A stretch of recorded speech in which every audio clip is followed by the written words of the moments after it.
What's happening, everyone? It's me, Troy, and I'm here again, of course, with another video because you just clicked on it. Y'all, listen, I have been MIA this past week. It's one of those. Last week was one of those weeks, like early within the week, a curveball kind of hit you out of nowhere, unexplainable. Don't know what happened. Troubleshooted the situation, ain't got a dag place anywhere with that, and so it became a matter of trying to quickly resolve said situation in the most amicably pleasing financial and mental health reasoning path available as quickly as possible. That's a jumble. That's a word salad thing going on there, but the point is that it got in the way of my mind. Okay, but even with that being said, it's my leading point is that I still have been continuously reading. Now, this right here is my opportunity to just share a mid-month wrap-up as it pertains to reading mysteries throughout the month of March. And I'm going to share, quite frankly and honestly, as I give. I just, I get things wrong a lot of times, but sometimes it's just my interpretation of things. Every now and again I get somebody to try to come for me, and I'm like, well, look, I spent the time and I spent the money on the book, so it's gonna be what I say it's gonna be. But that's neither here nor there. So I want to first go over the books that were my leading entries into this month for the read along, and that first book was A Spell of Trouble by Esmond Addison. Y'all remember that this is an Enchanted Bay mystery. The subtitle, apothecary themes.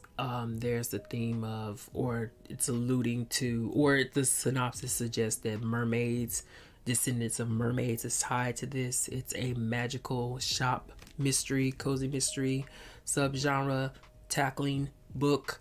It has the whole concept once again of a woman from an estranged family of magical reference. She's joining back up and connecting with them.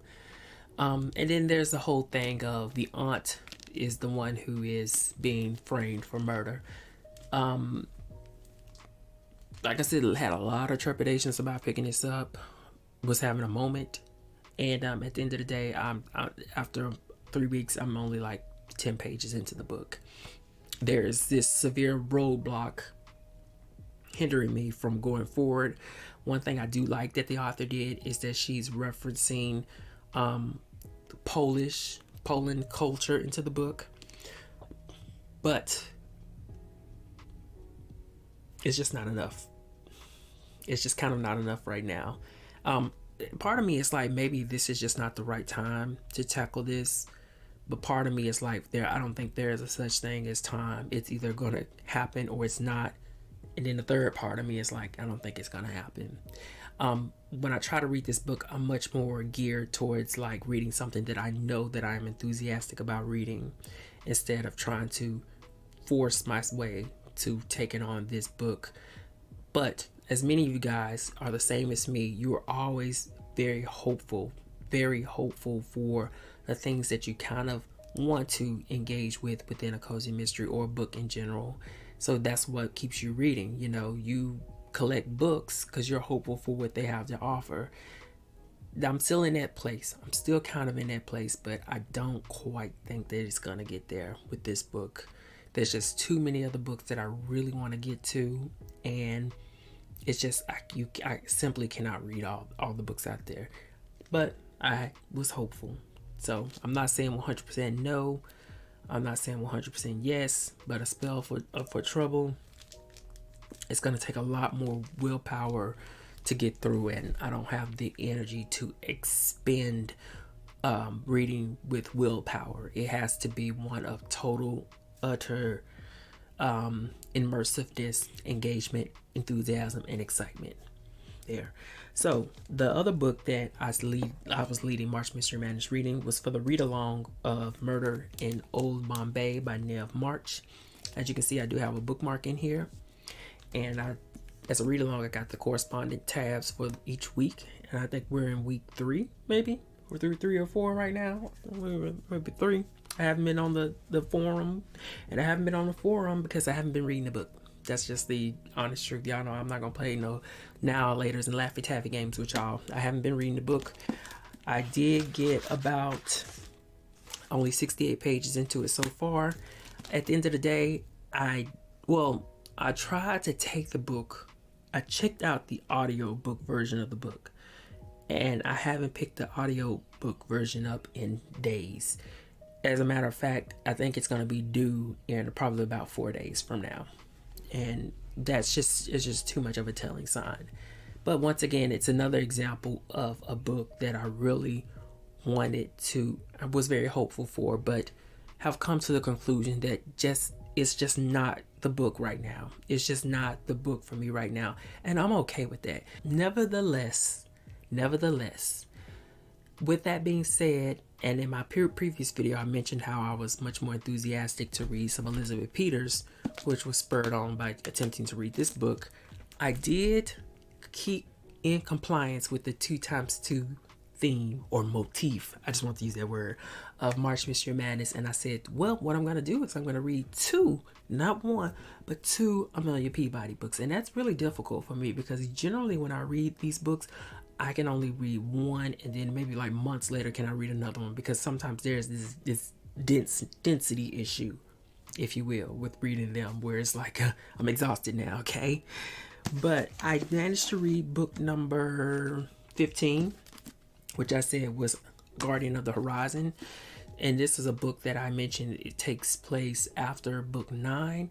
But what's interesting about this book is that in previous books, or book number 5, 6, 7, I think book number 7, Amelia Peabody, her husband Emerson, and their son Ramses, they find themselves in this forbidden village that's located right outside of, within the sand dunes of Egypt. We'll put it that way to simplify this concept that we're trying to envision here. But they find themselves in this oasis, this isolated village, this isolated community that has a king. And that happens in book 7. And they end up leaving this place, having taken with them a woman or a young girl named Nefrit, who becomes a major principal character within the series.